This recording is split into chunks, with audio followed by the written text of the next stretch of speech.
Rambashi and his pirates managed to get the bloody murderer to the other bank of the river, but Lila had to fish out another oar from the water when one of them dropped it, and promised to sit still and not joggle the boat. When they hit the bank, everyone fell off their seats. "All right," said Rambashi, picking himself up. "Tie the boat to a good bit of tree or something and take the prisoner ashore." "Are we going to eat her?" asked one of the pirates. "'Cause I'm hungry." "Yes, we've had nothing to eat for days," grumbled another. "You promised we'll have a hot meal every night." "That's enough of that," said Rambashi. "You're a pack of scurvy dogs. Take the prisoner up to the cave and stop complaining." Lila wasn't sure if she could run away just yet. Some of those pirates did look fierce enough to run after her, though now she looked more closely, she saw their daggers were made of wood wrapped in silver paper, so they wouldn't be able to do her much damage. "I hope you don't mind this little transaction," Rambashi said as they walked along a jungle trail. "It's purely business." "Have you kidnapped me then?" asked Lila. "I'm afraid so. You're going to have to hand over all your money in a minute, and then we'll tie you up and hold you to ransom." "Have you done it before?" "Oh yes," he said. "Lots of times." "What happens when you don't get any money?" "Well, we eat you," said the hungry pirate. "Shh," said Rambashi, waving his hand vaguely. "You're not cannibals," said Lila. "We're blooming hungry," said the pirate. "Have you always been pirates?" "No," said Rambashi. "I used to keep hens, but they all died of melancholy, so I sold the business and bought the boat." "Oh no, shh, stop, don't move." The last pirates in the line, still grumbling, bumped into those in front, who stood behind Rambashi, transfixed with fear. For there, on the path ahead of them, was a tiger. It swung its tail lazily from side to side, and raised its golden eyes at them, and then opened its mouth and roared so loudly that Lila thought the very earth was shaking. One of the smallest pirates put his hand in hers. So there they stood, and the tiger was just gathering his strength to spring when Lila suddenly remembered her self-igniting crackle dragons.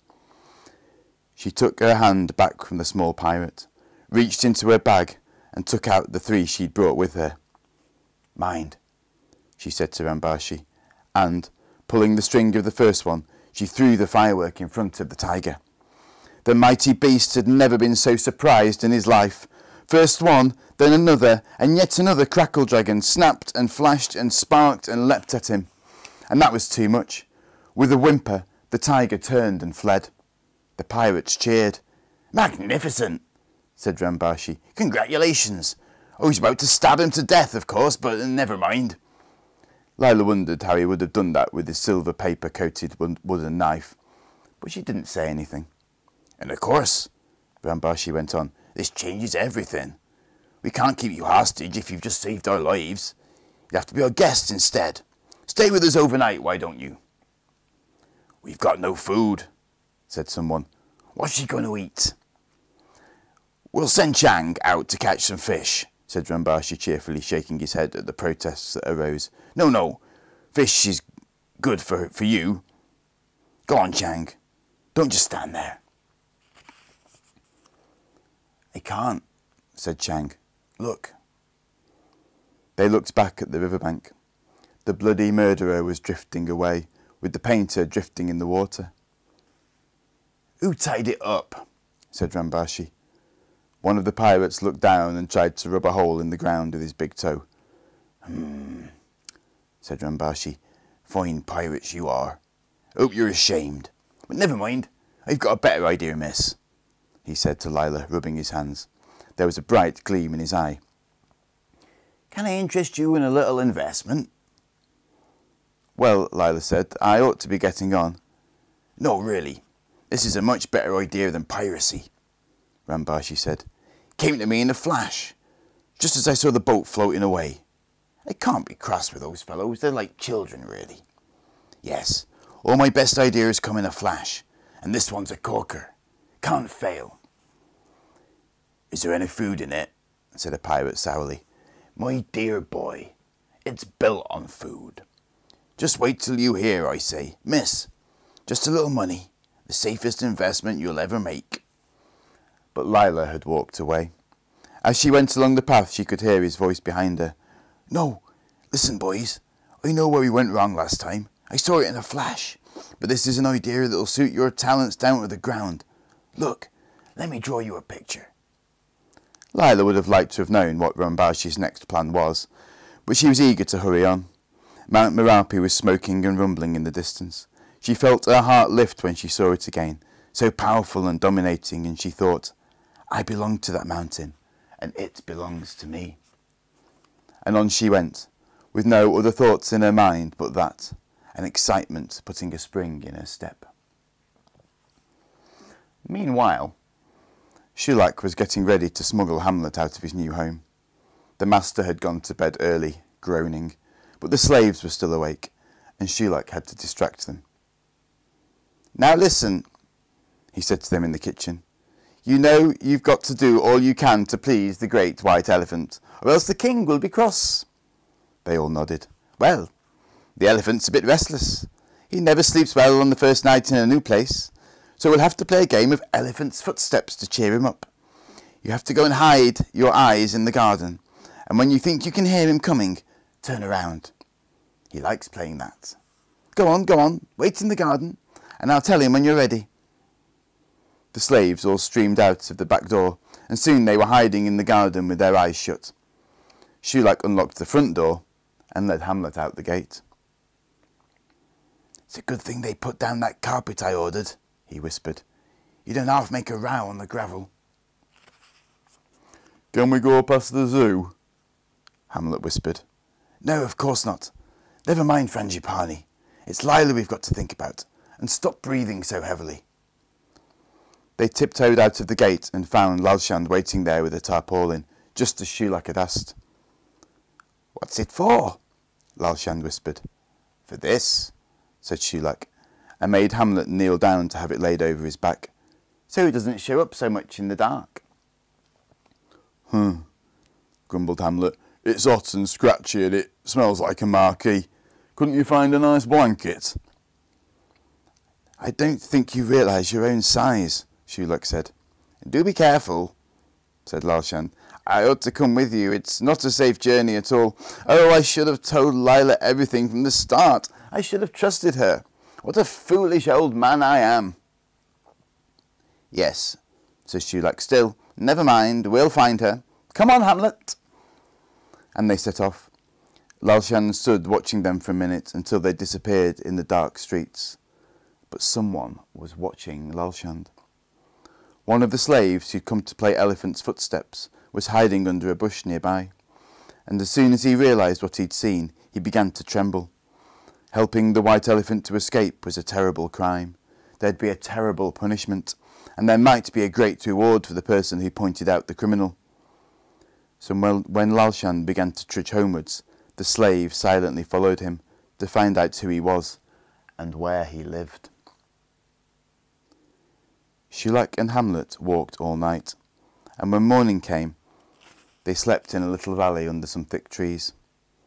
They woke up in the afternoon, and while Hamlet browsed on the leaves, Chulak went to the nearest village to ask the way to the Emerald Lake. He came back with an armful of bananas and some news. Guess what, Hamlet? We're in luck. This is the night of the full moon. The water goddess comes out of the lake and grants people's wishes. Couldn't be better, my boy. Finish your leaves and let's be moving. They weren't the only people going to the Emerald Lake. The jungle paths were busy with families carrying picnic baskets, and even a troop of monkeys was heading in the same direction. Just before the sunset, Chulak and Hamlet saw a young man busily pinning up notices on the trees beside the path. Chulak was about to read one when the young man caught sight of him. Hey, I know you, he said, and him. We know lots of people, says Chulak. Is this the right way to the Emerald Lake? Just along there. Here, can I? The young man looked bashful. Chulak knew what he wanted. Kneel down, Hamlet, he said. Customer. Hamlet couldn't say anything with the young man there, but he gave Chulak a severe look as he knelt down. The young man daubed something on Hamlet's side with a stick and some mud and gave Chulak a coin. "Thanks," he said. "Wait till I tell the boss." And he ran off. Chulak read what he'd written. "Eat at Rambashi's Jungle Grill." "Rambashi?" Chulak said. "I've got an uncle Rambashi. He used to be a chicken farmer." The notices on the trees were advertising the Jungle Grill as well. It was opening that very night, and there were meals at half price if you brought in a voucher from one of the notices. "It'll be nice to see Uncle Rambashi again," Chulak said. "Come on, it'll be dark in a minute." They hurried on. Soon they came out on the shores of the Emerald Lake. Under the trees at the edge of the water there stood some houses on stilts, with cooking fires and coloured lanterns, and as the tropical darkness covered the sky in less than 5 minutes, Chulak and Hamlet entered the village. Naturally, a white elephant with an advertisement written on him caused a sensation. As soon as Chulak and Hamlet were being followed by a crowd of excited children and some older people with nothing else to do. Even the troupe of dancers getting into their costumes for the ceremony couldn't resist, and the dancing mistress had to run after them with her mouth full of safety pins to pull them back and scold them. "Which way to Rambashi's Jungle Grill?" Chulak asked, and someone pointed along the shore to where a wooden building stood on stilts over the water. There was a terrace with coloured flags, and tables with checkered tablecloths, and lamps made out of wine bottles, and a cloud of smoke was coming from the kitchen, with the sounds of sizzling and bubbling and the smell of grilling meat and fish and spices. "Just in time, Hamlet. What do you think of that? And that's Uncle Rambashi," says Chulak. Rambashi, wearing a white apron over his tartan sarong, was ushering some customers onto the terrace when he saw Chulak. "Chulak, my boy! How delightful to see you! And your friend, your pet, this excellent mobile advertising billboard. Come in, boy. Voucher? Oh, don't bother with that. Free food for everyone in honour of the ceremony of the full moon." "Of course, or I'll lose some money on it, but we'll soon make it up. Wonderful publicity." "Yes, that's right, ladies and gentlemen. Free meals tonight." "What about us?" said a waiter. "When do we get our supper?" "Customers first," said Rambashi. "You and the boys can have as much as you like later on." I thought you were in the chicken business," said Chulak, tucking into a big plate of prawns and rice in satay sauce. "Yes, but I had to give that up. We felt sorry for the hens. So we took up the transport business for a while. River taxi, you know, with some freelance work on the side. Then came the opportunity to invest in the restaurant trade, where my talents truly lie. Chulak. Yes, madam, our grilled lake trout is exquisite tonight. May I suggest some saffron rice to accompany it?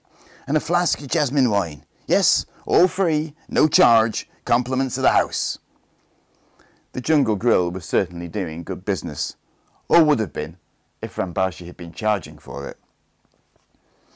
"I hope he knows what he's doing, Hamlet," Chulak said, as the elephant browsed quietly on the banyan tree that overspread the terrace. "He reckons it'll be such publicity that they'll come back when he starts charging. I'm not so sure. Still, the food's good, smoky, but tasty." Rambashi's cook was having trouble with the grill, which he kept having to throw water over when it got too hot. Clouds of smoke and steam kept billowing out, and the waiters rushed to and fro with full plates and dirty plates and flasks of wine and menus and coconuts full of ice cream. Meanwhile, the village elders were preparing the lakeshore for the full moon ceremony. Chulak and Hamlet, full of supper, wandered along to have a look. The sand was swept and smoothed, lanterns were hung in the trees, and blossoms of all colours were scattered on the water. The path from the temple to the lake was crowded several deep on either side, and Chulak had to climb on Hamlet's back in order to see. Then the ceremony began. A great drum sounded 3 times, and an orchestra began to play, gongs and xylophones and drums and cymbals and flutes. A line of dancers came out of the temple and swayed down the path towards the lake, their fingernails snapping and flicking like fireflies, and their golden skirts shimmering in the lantern light. The headman of the village struck a light and lit a scented candle in a paper boat, which he floated out onto the lake. The incense made the air sweet and rich. Very soon other paper boats were floating out to join it, and then a little child pointed at the treetops on the far side of the lake and said, "Moon!" The full moon was rising, and as it rose the music rose too, the gongs and the xylophones and the cymbals all summoning the goddess from the lake. And then she was there, though no one had seen her arrive. It was as if she'd come when they were looking away, and when they looked back they saw her, though no one had really looked away. She was floating to the shore in a raft of water lilies, a beautiful lady in a robe the colour of the moon, with silver rings and amulets and a necklace of jasmine flowers. One after another, the villagers bowed to her and asked her help. This woman for a sick child, that man for a good harvest, these lovers for a blessing on their marriage. The goddess rebuked some for asking too much, though she never refused anyone in need. When they had all finished, and the goddess was about to depart, Chulak gathered his wits and shook his head, because he was a little dazzled by her beauty, and he thrust his way to the water's edge, and knelt down. "Goddess," he said, "please hear me too." But before the goddess could answer, hands took him roughly and hauled him away. "What you doing, stranger? Away with him, defiling the lake. Who is he? Who gave him permission? Stone him! Turn him out!" Chulak struggled. He could see Hamlet raising his trunk and shifting his feet, and he knew the elephant was getting angry. "No," he cried, "listen, I've got a special request. Just let me ask the goddess." The high priest looked down, frowning. His face was shadowed and stern. "How dare you come to this sacred place?" he said. "The goddess of the lake is not to be disturbed by your frivolous requests. Take him away. No, she shall not hear you. Be thankful we let you go with your life. Take him to the village boundary, and if he comes back, kill him."